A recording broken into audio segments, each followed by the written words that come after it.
जय श्रीमन नारायण। राधे राधे। वैशाख महात्म्य 13वां अध्याय। ब्रह्मा जी कहने लगे कि हे यम, तुमने क्या आश्चर्य की बात देखी? तुम दुखी क्यों होते हो? और सद्गुणों में ताप करने से वह ताप मरणांतिक होता है। उसके उच्चारण मास से ही परम पद की प्राप्ति होती है। फिर राजा के शासन से विष्णु लोक क्यों नहीं जाएं? जो गोविंद को एक बार भी प्रणाम करे तो 100 अश्वमेध यज्ञों का फल मिलता है। यज्ञ करने वाले को तो फिर जन्म लेना पड़ता है, परंतु जो हरि भगवान को प्रणाम करते हैं उनको फिर से जन्म ही नहीं होता।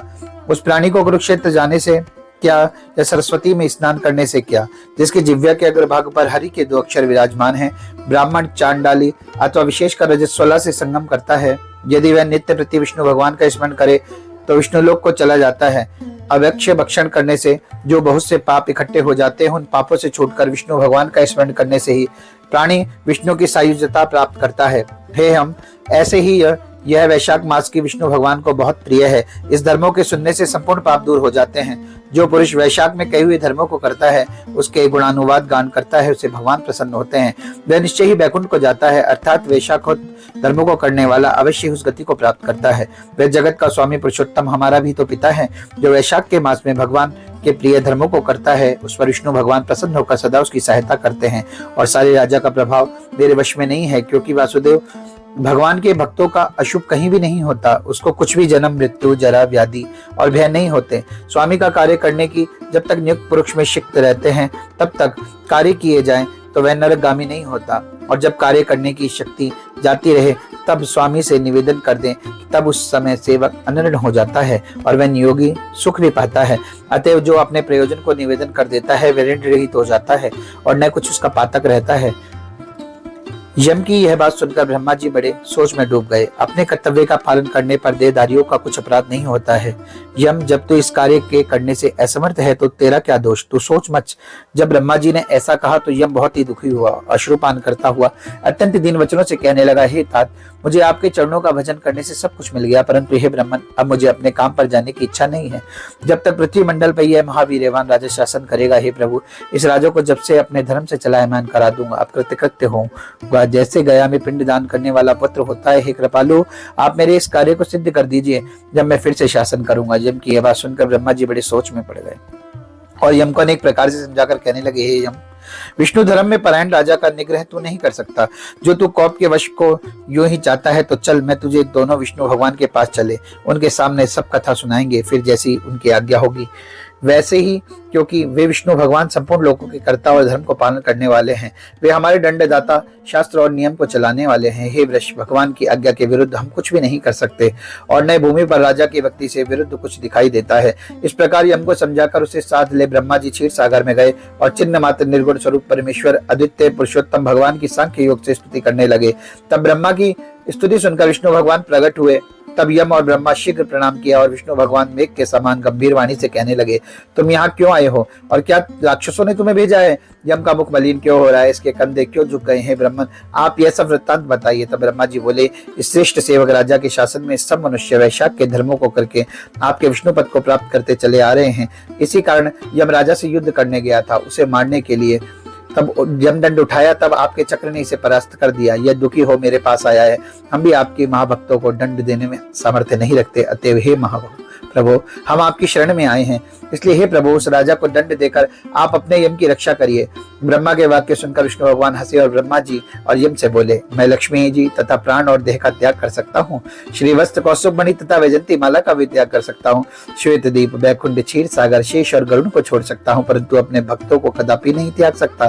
ब्रह्मा जी, आप ही बताओ कि जिन्होंने मेरे लिए संपूर्ण भोग त्याग दिए, प्राण छोड़ दिए, मुझ में ही अपनी आत्मा को लगा दिया, उन्हें मैं कैसे छोड़ सकता हूँ? अतएव हे यम, मैं तेरे दुख को दूर करने का उपाय बताता हूँ। उस राजा को मैंने 10 सहस्त्र वर्ष की आयु दी है, उसमें 8 सहस्त्र बीत चुके हैं। अब 2 सहस्त्र वर्षों की आयु भोग कर वह मेरी सायुज मुक्ति को प्राप्त होगा। तब तक वेन नाम का राजा बड़ा दुराचारी होगा। वह सब वेदोक्त धर्मों का लोप कर देगा। वैशाख के धर्म भी नष्ट हो जाएंगे। फिर अपने ही पाप से वेन जल जाएगा। फिर मैं पृथु का रूप धारण कर धर्मों में प्रवृत्त करूंगा और वैशाकुत प्रख्यात धर्मों को मनुष्य से कराऊंगा। जो मेरा भक्त है, जिसने मुझे ध्यान लगाया है और सब वस्तुएं त्याग दी हैं, ऐसे शास्त्रों में कोई एक ही होता है, उसी से वैशाक्त धर्म कहना चाहिए। पृथ्वी पर मैंने धर्मों को बिरले ही जानते हैं। इस प्रकार हे यम, तेरी कार्य की सिद्धि हो जाएगी, तो खेद मत कर। वैशाख के धर्म में निष्ठ महात्माओं द्वारा इस वैशाख मास में भी तुझे भाग प्राप्त होगा। राजाओं से तेरा भाग्य मिलेगा। तू खेत को छोड़ और पराक्रम प्राप्त होने के योग्य बन। तेरे भाग्य को वह राजा अपने बल की अधिकता से ग्रहण करता है। अपने अपने भाग्य का ग्रहण करता हुआ भाग्य दुख के योग्य नहीं होता। जो मनुष्य पृथ्वी में तेरे उद्देश्य से प्रतिदिन स्नान, अर्घ, जल, कुंभ, दही, अनादि का दान न करेंगे, उन्हें वैशाख में किए हुए सब कर्म निष्फल हो जाएंगे। अतएव तो उस राजा के ऊपर क्रोध को त्याग दे। वह राजा तेरा भाग देगा, क्योंकि वह मेरा अनन्य भक्त है। और जो कोई प्राणी तेरा भाग देकर वैशाक्त धर्म में प्रवृत्त हो, उसे धर्म में तुम विघ्न मत डालना। जो धर्म के पालन को करता है, तुम्हें छोड़कर केवल मेरा ही वजन करता है, उनको तुम मेरी आज्ञा से अवश्य दंड न देना। उस राजा से तुम्हें एक भाग दिलाने के लिए मैं अभी सुनंद को भेजता हूँ। मेरी आज्ञा से वह वहां जाकर तुम्हें भाग दिलावेगा। तब भगवान ने यम के सामने ही राजा को समझाने के लिए सुनंद को भेजा, जो जाकर राजा को समझाकर फिर भगवान के पास आ गया। ऐसे यम को आश्वासन देकर विष्णु भगवान वहीं अंतर्ध्यान हो गए तथा यम को समझाकर आज्ञा दी। अत्यंत विस्मित हो अपने अनुचरों सहित चले।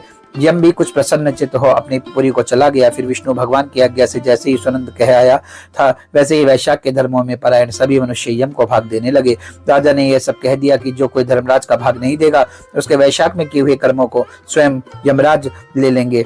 अतः प्रतिदिन यम के निमित्त स्नान और अर्घ आदि करने चाहिए, नहीं तो वैशाख के सब कम फल निष्फल हो जाते हैं। वैशाख की पूर्णमासी के दिन सबसे पहले धर्मराज के लिए जल का घड़ा और दही तथा अन्न दान करते हुए करना चाहिए। पितृश्वरों के निमित्त, गुरु के निमित्त पीछे जनार्दन, मधुसूदन भगवान के निमित्त शीतल जल, दही, अन्न, तांबूल, दक्षिणा और फल के कांसे के पात्र में रखकर ब्राह्मण को अर्पण कर दे। और मधुसूदन भगवान की प्रतिमा बनवाकर मास के धर्म में चलाने वाले गरीब ब्राह्मणों को दे दे। संपूर्ण पूजा की सामग्री से उसी धर्मवेता ब्राह्मण की पूजा करे। सुनंद की आज्ञा पर राजा ऐसा ही करने लगा। तत्पश्चात राजा अपनी शेष आयु को पूरी कर यथेच्छ भोग कर पुत्र पौत्रादि समेत वैकुंठ को गया। जब वह राजा वैकुंठ धाम को चला गया, तब वेद नाम की एक महान नीच राजा हुआ। उसने सब धर्म और विशेषकर वैशाख के धर्मों का लोप कर दिया। तथा मोक्ष के कारण धर्मों की प्राणी फिर दूर भूल से गए और कोई भी वैशाक्त शुभ धर्म को नहीं जानता था, क्योंकि वह बहुत जन्मांतर के पुण्य इकट्ठे हो जाने पर प्राणियों के वैशाक्त धर्म करने से बुद्धि लगता है।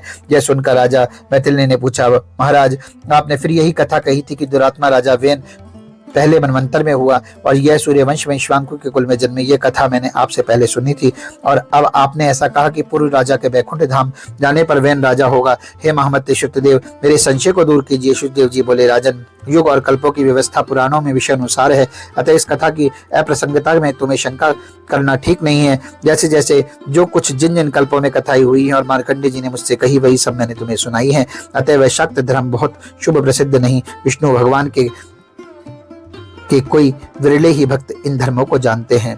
जय श्रीमन नारायण।